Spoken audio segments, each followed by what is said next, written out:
Awesome. So welcome everybody to week 7. For the last 6 weeks, we've been talking a lot about computer hardware, essentially. Given instructions, how do we build a machine to execute them to do useful stuff for us? And that was the first big question in our class, was how do computers work? So now that we've established how computers work, we're moving on, we're changing gears a little bit, and we're going to talk about what computers can and can't do. And that question gets us into theoretical computer science. So today we're going to talk about algorithms.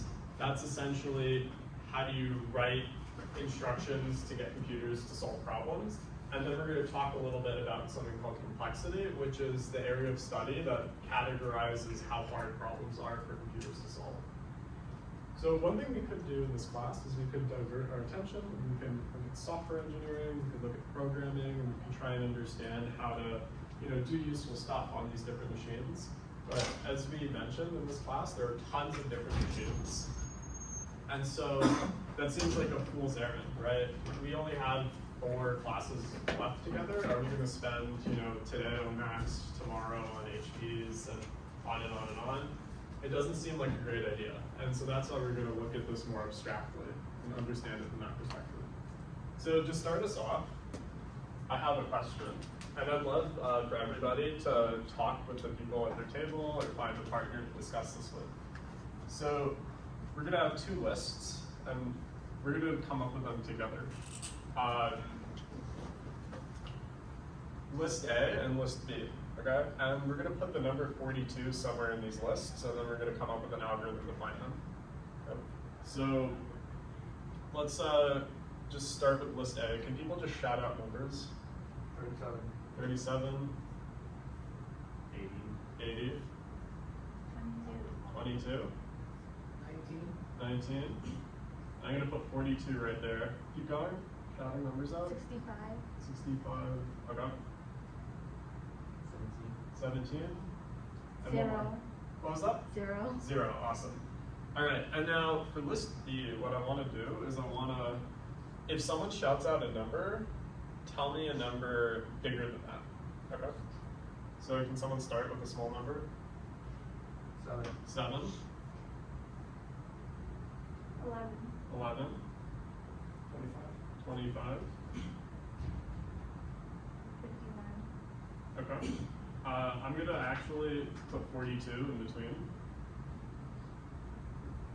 All right, now bigger than 51? 1,000. Yeah, that's a big number. Nice job. All right, awesome. So if you could talk with your partner quickly, how would you find the number 42 in these lists?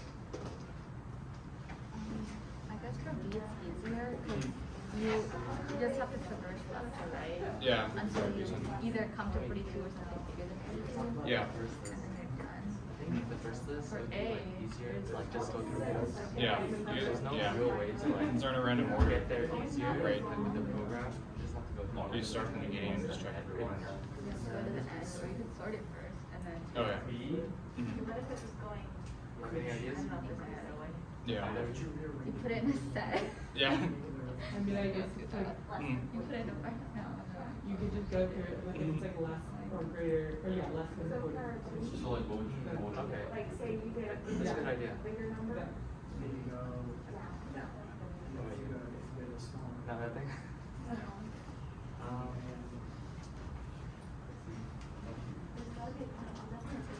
Okay, awesome. I hear conversation has gotten quieter. You guys feel like you have some answers to these questions? You can nod if you think you're pretty confident that you know how to do this. We're all not confident at all? Okay, we'll start with the easy one. So we have this list here. I'm going to say, if you've taken a computer science class, please don't answer this question. So the goal is to find the number 42. We're going to give this list as input to a computer. So all the computer has is this list, and it can look at one element at a time. What do you have to do to get to 42? So does anyone have any idea what you would do?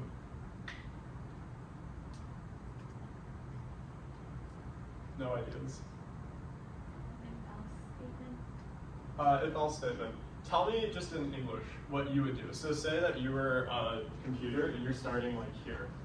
How would you find 42?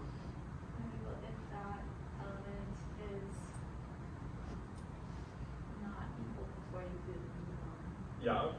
And then, so this isn't 42, so I'm gonna come here. I'm gonna come here, come here. Stop here, I found it. Yeah.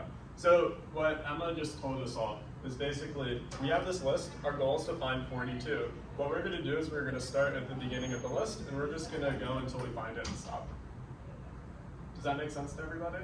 Yeah, I see some nodding. So that's perfect. Right? So what we just did here was something called linear search. Okay. And essentially it's linear because we're just going in a line to find our 42. There's also another reason that it's called linear search. So in this list we have 1, 2, 3, 4, 5, 6, 7, 8 elements. Okay? What would happen if 42 was all the way back here? It would take us 8 steps. Exactly. It would take us 8 steps. And so what we're seeing is if we have 8 elements, this algorithm, linear search, is 8 steps. Okay? So we could say maybe this is 8 and this is 8. I drew this graph out here where we have the size of the input, and it's just, it could be 1, 2, 3, 4, 5, 6, 7, 8, 9, and the number of steps. Okay? So we just saw linear search does that, right? But it scales up, right? If we had 9 elements, it would be 9 and 9, then 10 and 10 and 10, et cetera, et cetera, et cetera. So what we're seeing is that the number of steps for size n is n. Right? So this is what we just did for linear search. This is how the number of steps grows with our input. All right. So how about this one? What do we do here? And if you've never taken a computer science class, it might be a little harder to see. One thing that we definitely could do is we could do linear search again. That's really easy. We start here and we just go until we find 42. But it seems kind of intuitively that we might be able to do a bit better. The reason is because this is sorted, right? It's increasing in size, so maybe we can use that information to our advantage. And I heard someone somewhere saying the right idea.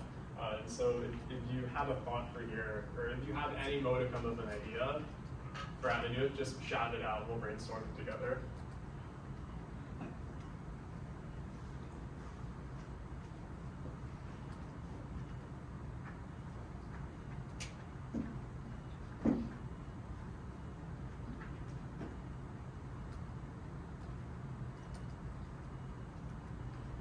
And I'm actually, just to make this a little bit more clear, I'm going to add 3 numbers to this. So we can add, I just took a black pen, I was holding a black pen, I was hoping to grab a blue pen, so let me find that. Let's add like 1001, 1002, and 1003. All right, so the question that we have for ourselves is, given this list, how should we find 42 in this list? And I don't want to tell it to everyone, but I'll give everyone a hint. So in this one, what we did was we looked at the very first element. Okay? Here, this is an array, so we have random access, so we can start anywhere we want. Why don't we start in the middle?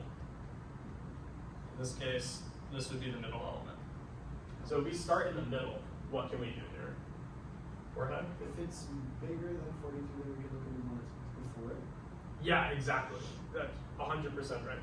So what Jorge said is, we're looking at this, we're saying, hey, this is bigger than 42. So we know that it can't be over here. And the reason is because this is increasing. Right? So if this is bigger, then this would be bigger, and this would be bigger, and this would be bigger. So what we can do in our quest to find 42 is just ignore all of this. So now we kind of reduce the size of our list. So what should we do now? A linear search. What was that? A linear search is like the opposite direction. Yeah, that would work. That would definitely work, and we're doing a lot better because we cut down the size of the list. But we just saw this idea that because it's sorted, we can do this step of going in the middle and then getting rid of a giant chunk, right?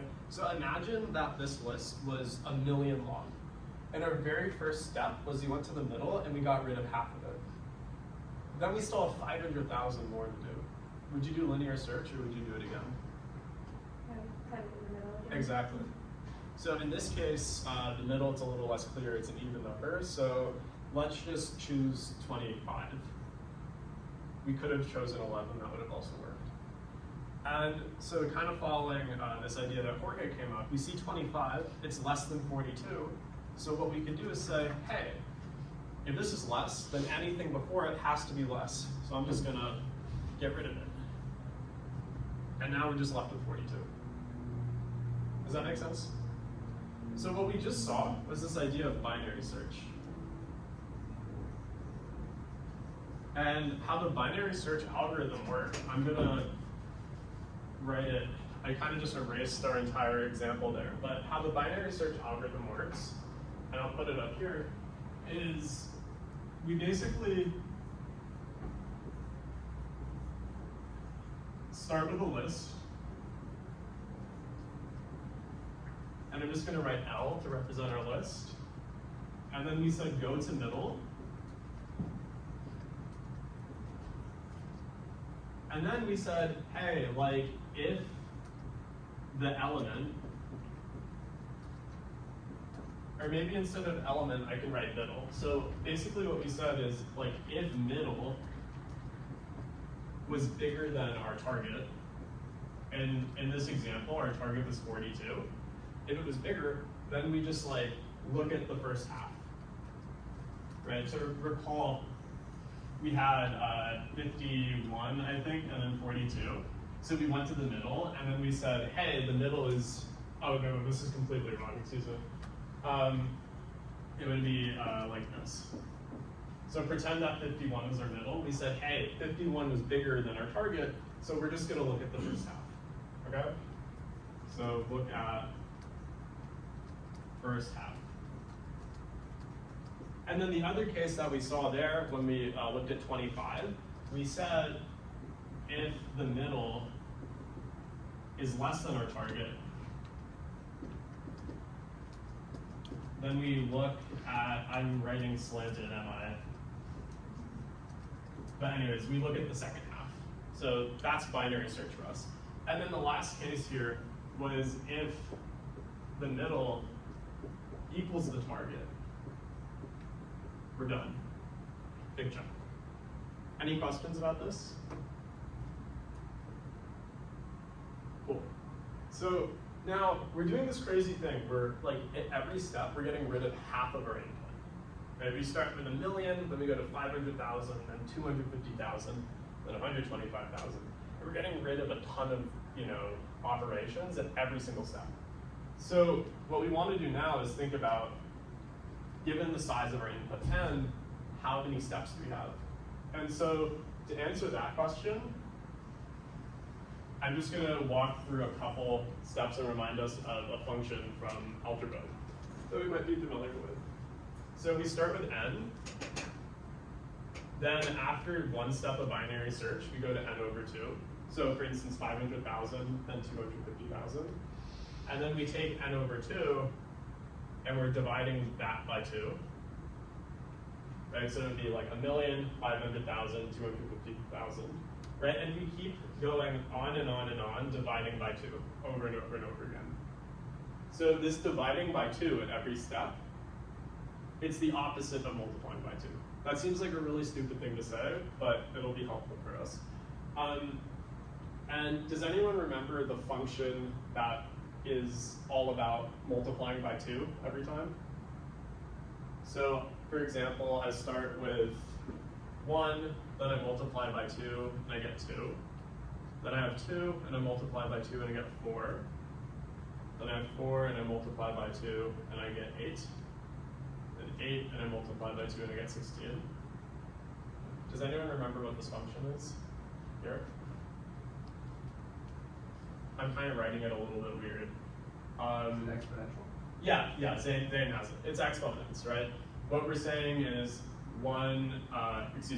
basically what all I'm saying is 2 to the power of 1 is 2, 2 to the power of 2 is 4, 2 to the power of 3 is 8, 2 to the power of 4 is 16, and on and on and on and on, right? And so exponents get us doubling.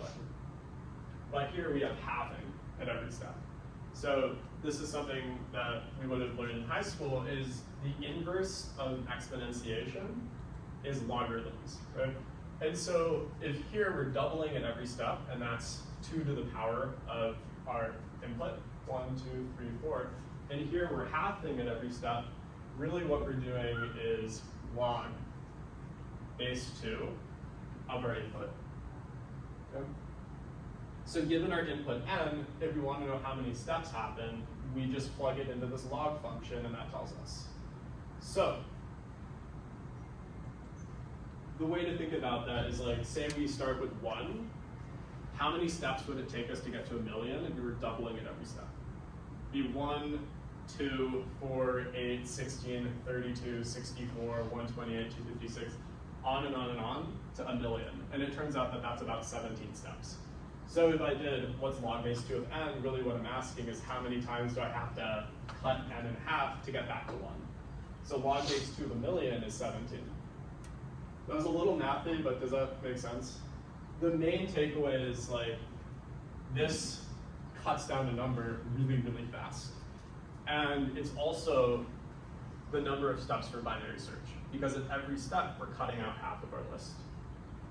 So if we were to draw the size of our input, or sorry, the number of steps for the size of our input for binary search, what we would see is something that kind of like looks like this. And this makes intuitive sense, because as our input is growing really, really, really large, the number of steps is really, really, really small. If we have 1,000,000 steps, or 1,000,000 sizes, excuse me, 1,000,000 elements in our input, it's only going to take 17 steps of binary search to get to our number. Okay. Are there any questions so far? Because I want to change gears away from search to talk about another problem. If there are any questions, let me know right now, or forever hold your peace.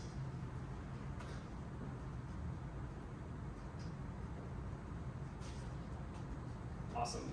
So, let's see. Cool, we are on track. What we've just seen is that we have this problem, and in this case it was search. How do you find an element in a list? And we came up with 2 different algorithms, linear search and binary search, and they both work. They're both completely 100% correct. Given any list, you can run one of those algorithms and you'll get your answer. But the important takeaway is that one was much worse than the other. In this case, linear search does a lot worse of a job than binary search. So to understand that, imagine you have an input that's like 1 billion lines long, or like 1 billion elements long. Our linear search is going to take 1 billion steps. It's going to take a long time. But our binary search is probably going to take around 20, something like that. That's crazy, like 20 versus 1 billion. So this algorithm, binary search, is doing a lot better. All right, so now let's talk about sorting. We have this list that we came up together on that board. Now, we saw that if it was sorted, we could use binary search. But right now, we can't use it. We have to do linear search. So my next question, and you can spend some time talking about this with your table mates, is if I give you this list, how would you get it back to me in order? So this is called the sorting problem. How do you get this list back to me in order? So if you could just talk for a couple minutes to try and come up with an algorithm to make this happen, and then we'll revisit together and discuss. Would you loop you start at the beginning and then you set the first one to the minimum, and then you go through it, and whenever you find one smaller than that, you set that one, and then I think moves the minimum to the left. One way to do it, I think another way is if you divide up the model, you split the array in half, you split the left array, right array, and you combine them, and you do that recursively. And then, I completely forgot about my too. So I think like that's like the combining process, you get like one array to put them together, and that way it's Oh yeah. Yeah. Yeah. Okay, in that one, we've only ever just had the sort function, so it kind of just does it for us. Yeah, I would press the sort I'm gonna button. be honest. Well, the question is like, how would you sort? Okay, well, also just split in half, do it multiple times, and just sort of stuff. So like, you take smaller like portions of the original page, so you're seeing it have to list again. What do you guys think? I just mentioned, so how do you sort a little bit of merge sort? Yeah, that's a step up. Did you guys talk at all about like an easier sorting algorithm, like insertion sorter? Oh yeah, I just about first is like the small stuff. The one where you just like switch the numbers. Yeah. Yeah. Does that make sense? Alright, sweet. Well, let's come together and talk about it. Have you guys taken a CS class at all? Like, have you ever? It's okay if not. Was linear search and binary search, do those make sense? Okay, we're not going to get too much crazier than that. So, Like, I mean, that's the idea. I was thinking of it seems easy. alright, everyone, let's come together. I hear some really good conversation. Just put the 0 first. That's what I was saying all along. Cool. So we have this idea of sorting, and can someone raise their hand to tell us what they came up with? And please don't tell me merge sort yet, or one of those algorithms. Tell me an easier algorithm if we talked about that.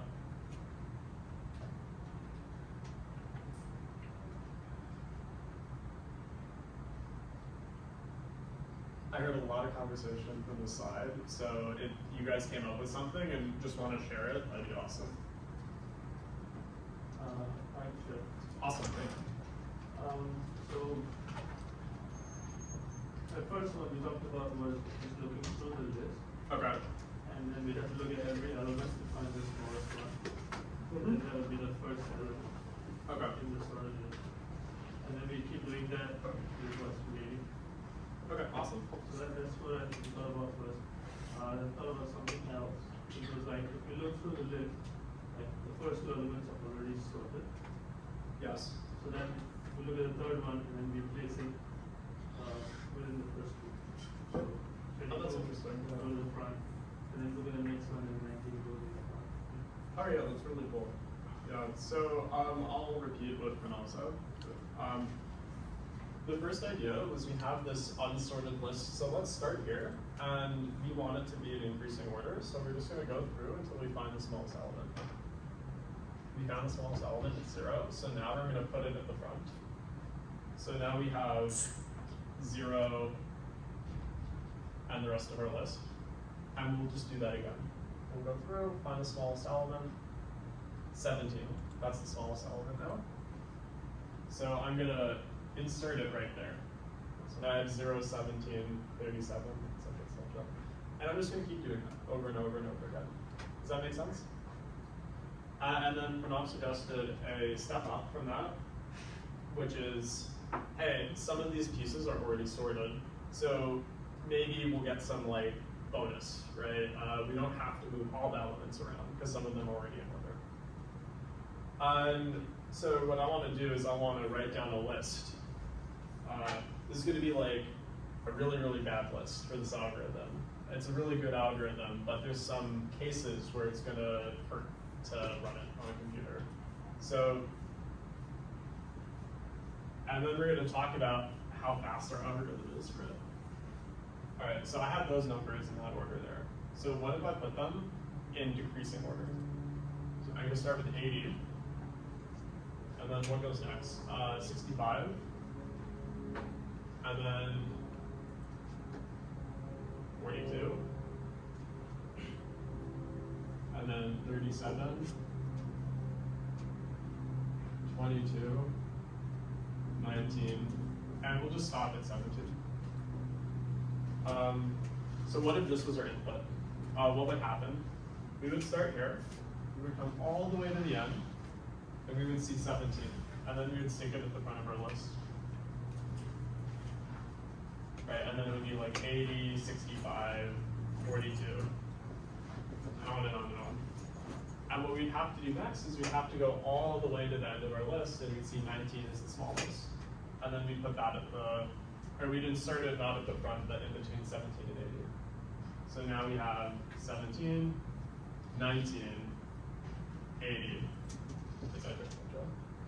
And then we have to go all the way to the back again. We'll get to 22. Move all the way to the back, we'll get 37. On and on and on and on. So, how much time is that taking us? Basically, for every single element in our list, we have to go like almost to the end of it. Okay? And so what we're seeing is for each step, or for each element, and there's n elements. And in this case, we have 1, 2, 3, 4, 5, 6, 7, but there could be n in general. We have to do n steps. We have to go all the way to the back of the list. So I'm going to say about n steps.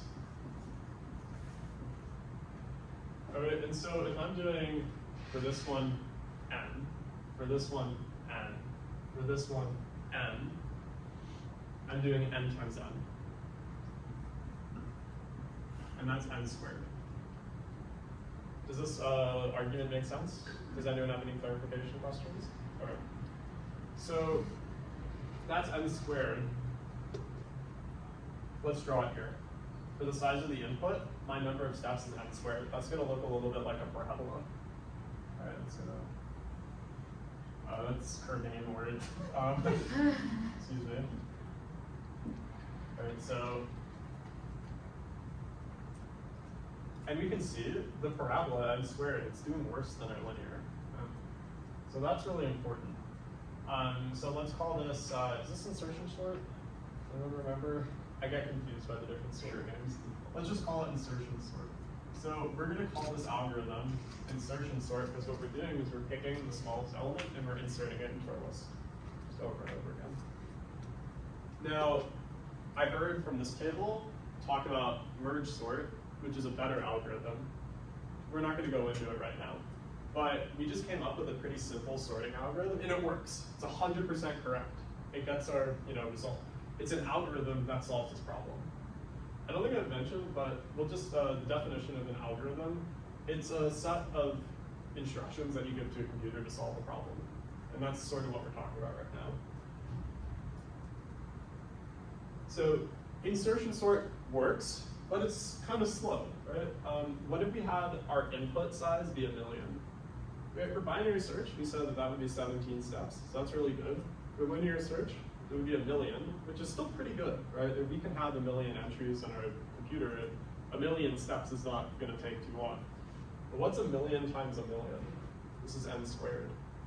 I don't even know off the top of my head. Is it Billion, trillion, quadrillion? Sure. Maybe let's- billion. let- Maybe trillion. like 1 million times 1 million, it's like enormous. It's like, I can't even like do it in my head. It's like a quadrillion or something. And so what we're seeing is like this algorithm, it might be fine if we have, 8 numbers, it'll go pretty fast. But if we have a lot of numbers, it's gonna kill us. We're gonna spend forever. And so if you have a sorting algorithm in a larger program and you ever need to hit this step, you're gonna wait there for hours. It's gonna be terrible. Fortunately, a lot of really smart people came up with a lot of really, really, really good ways to do this. And one of them I mentioned was merge sort. I'm gonna put these here, and if you wanna look them up, by all means, if you wanna ask me questions about them, I'd be happy to chat about it. So another few sorting algorithms are heap sort, and another one is quick sort. If we had more time, we would go through one of these, because I think they're really cool. These are really good algorithms. Merge sort, heap sort, quick sort. All they do is sort a list, but they do it a lot faster. So instead of n squared, they can sort a list in n times log n steps. Log base 2 of n. Right? And so we can see log base 2 of n, we already established that that's a lot smaller than n. Binary is a lot smaller than linear. So n times log base 2 of n will be a lot better than n times n, which is n squared. And if we were to draw it out here, what we would see is something that looks kind of like, I guess n log n would be like, it's going to go in between insertion and linear, but I don't actually know what the graph looks like. It's like roughly like that. I completely botched it. Jesus. Okay. Here, and I'll extend it so we can.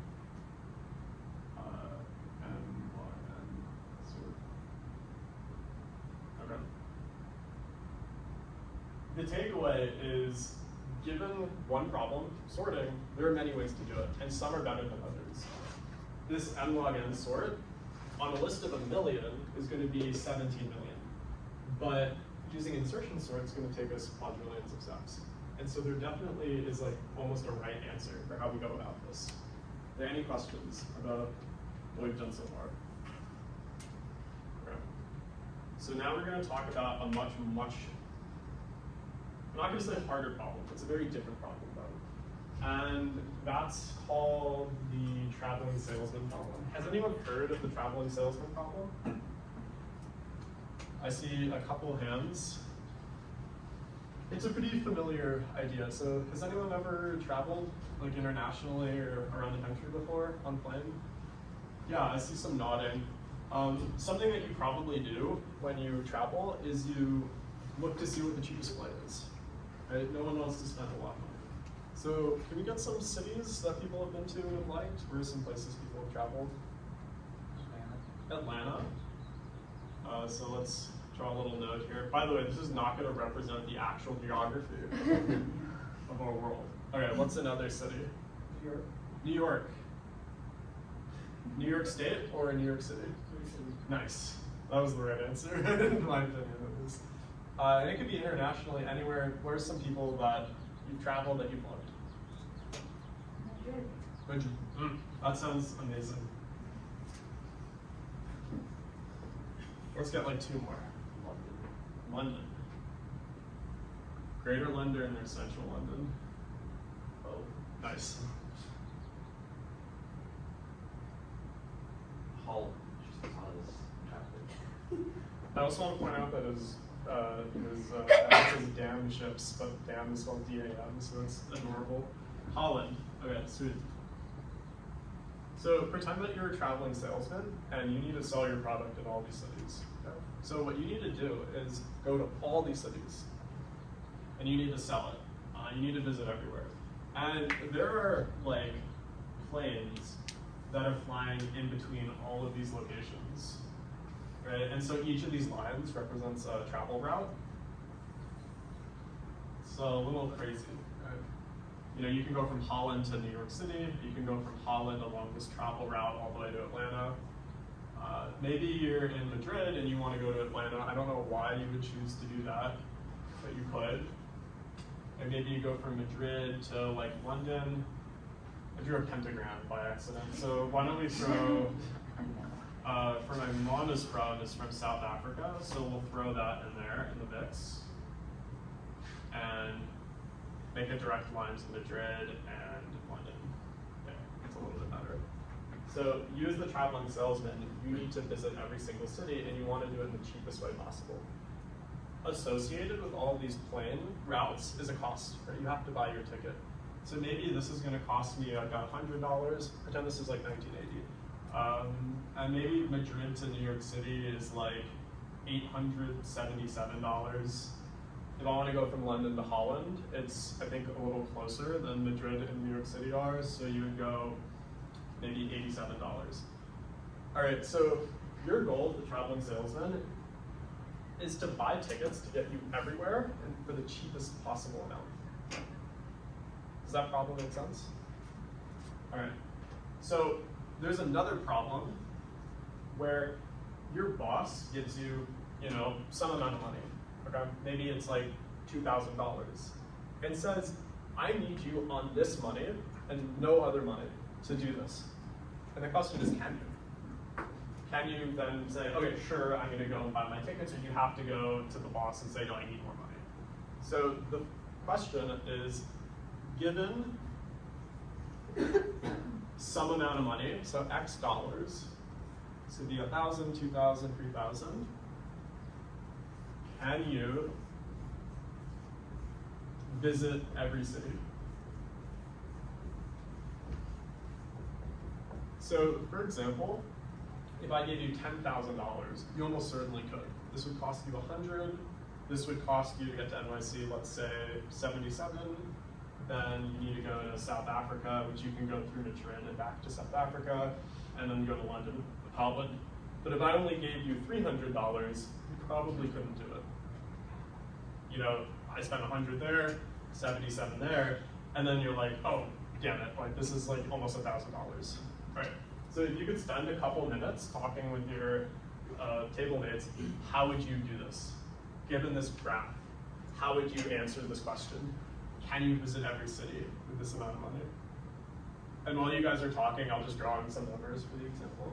Does that problem make sense? Are there any questions? No questions? Awesome. Talk. You try everything. What'd you say? Can you start Anywhere? Can you start in any city? I think so, right? I think so. I think that's part of the problem is also choosing which city. Yeah. But if we want to make it simpler, you know, start by picking a city and being like, okay, what's the possible, so the cheapest possible thing. You have to, one expensive Yeah. option, one cheaper So if you option. picked Atlanta. But like you need to go Yeah. Would you have to check every, you can't, You could, like, you would check, have to like, like check oh, every it's a city, cheaper right? You should option. be like this If combination, I that go combination, here, like every single but way. it's still cheaper, Yeah. then I'll do that. And it's hard when it's like, oh, when you have to iterate through every combination, because that can take a while. There's like a lot of cities, you know. Yeah. You didn't say Sydney, it's on your shirt. I didn't say Sydney. Oh, I should have. I actually have never been. This city was a gift from my friend. So and it's just a very common shirt. But thank you for noticing. And it's the next city, you know? Yeah. Because you want the next city to also have like all the cheapest things, you know? All right.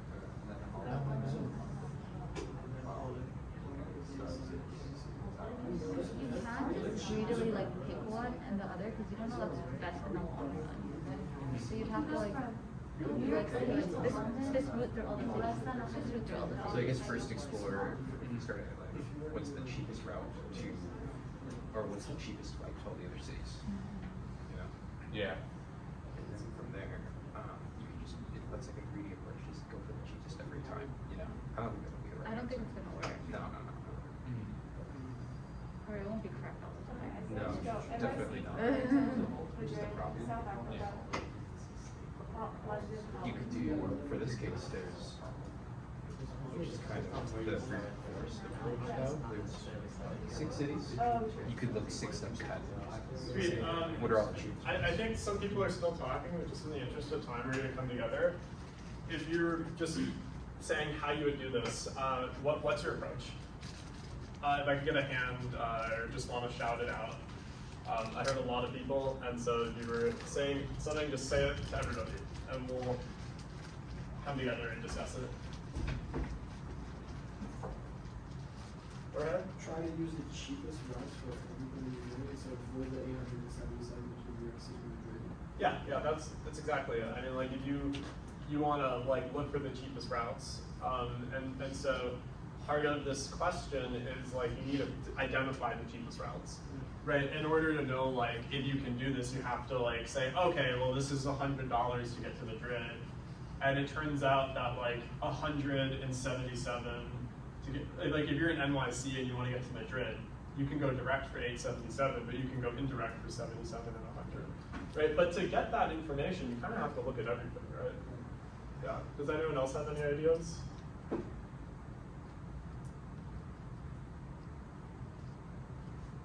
Nicola? It's not correct, but you could do a greedy approach. You just fix a city and minimize, choose the flight that costs the cheapest for each one. Yeah, so Nicola identified a pretty cool idea. So what he's saying is start at some city. So maybe I start at Holland, and then at every step, I'm just going to take the cheapest option. So I'll go 87 to London, or excuse me, it's actually 42 to NYC, and then the cheapest one, I have 1,877. So I'll go 77 to Atlanta, and then the cheapest one is 100 to Madrid, and then like 97 to South Africa, right? And then 300 back to like London, right? So that's a pretty good idea, and it's gonna maybe be like, in some cases, get us a pretty good answer.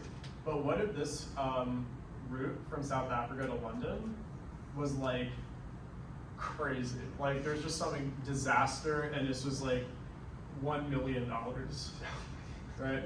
We're gonna do Nicola's greedy approach and see what happens, right? We start in Holland, we're gonna like go all over, the map, and then we're gonna be in South Africa, and we're gonna be like, oh my God, like, I guess we're going to London. I'm gonna bankrupt myself going here. And so it's not gonna work in every case. Any other ideas?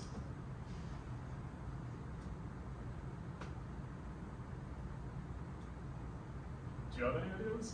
I guess if I wanted to make sure I was right, I would literally just go through every single possible route, no matter how many there were, and just list all of them out. Yeah. If I really wanted to like find one that I knew for sure was all the answer. Yeah, Josh has the right idea. So it's we have this this like approximation that Nicola suggested, where it's like, hey, maybe we can do pretty good with some heuristic. The heuristic being choose the cheapest one at every step, but it's not going to work in every case. Jorge told us, hey, let's see what the cheapest routes are, and Josh is agreeing with you and saying, hey, not only do we have to check what the cheapest routes are, but the only way we can be sure is if we really would look at everything, and we consider every possible route through the system. We can go all the way around, but we can also like go back and forth. We have to look at everything, okay? So this is a super hard problem. It's actually, this is what, surprisingly like one of the hardest and most important problems in computer science because of its implications. And we'll talk more about the implications next time, but I want to frame why this is so important. What we just saw is for n steps, so I drew n lines there, right? In this case, n is count the roots, 1, 2, 3, 4, 5, 6, 7, 8, 9, 10, or something like that. There are n connections, and we need to try every single one out, okay? So if we have n roots, how many different possible paths through the system do we have? The argument I would say is for every path, and we consider every single route, one connection is either there or not there, right? So one route might include the Madrid to London connection, one route might not include this and just ignore it and go down different paths. So for every single route, it's either there or not there, which means there are two options for every route, okay? And as we count up the number of routes, we're saying, okay, for route 1, it's either there or not there, so two possibilities. For route 2, it's either there or not there. For route 3, it's either there or not there, and on and on and on and on. This is multiplication. N times, which means that there's 2 to the power of n possibilities. So that was a little bit of math there. Feel free to ask me about that after class if you want a little bit more of an explanation of how I got there. But what we're saying is like, if I give you 10 possibilities, in the worst case scenario, these all might be connected, and you have to look at every single thing to see if you can answer this question, and that's 2 to the power of 10. Right, so that's growing really fast. Exponential is way faster than any of this stuff. Like, it's terrible. So, for example, we saw like 1 million, right? Binary gave us 17. Linear, it's 1 million steps. N log n, it's 17 million steps. Insertion sort, which was n squared, I wrote it here, is like a quadrillion steps or something. But what about the traveling salesman problem with 1 million routes in it? It'd be 2 to the power of 1 million. I could probably sit here for like an entire day trying to write that number down. That's insane. It's almost easily, it's like more atoms than there are in the universe, sort of thing. That's the scale of it. And so 2 to the n grows like way worse than all of these. We're gonna do really, really bad with the number of steps for a really small input in this case. So it turns out that this problem here, the traveling salesman problem, has really broad implications. All right, and we struggled to come up with a good solution to it. We had a bunch of solutions, but they all boiled down to checking everything. It's kind of like a brute force search through this entire system. So next time we're going to talk about one more problem, and it's called satisfiability. And we're going to see that satisfiability, that problem, is also like just as bad as the traveling salesman problem. Now, just to tie this all together, and then we'll pick up next time, we saw some problems computers can solve really well and really fast, right? And we came up with these algorithms for them. Some problems, like traveling salesman, and next time satisfiability, do really, really badly. So it's almost like there's two different things going on, like two classes of problems in a sense. There's the ones that we can do really well and the ones that we can't do really well. This is one that we can't do very well. Cool, so next time what we'll do is we'll talk about satisfiability, and then we'll talk a little bit more concretely about this idea of some problems being faster and some problems being slower. We'll talk about what P equals NP actually is, and then we'll move on to talk about problems that computers can never solve in a million years. Sweet. I'll be here if anyone has any questions. Thank you guys.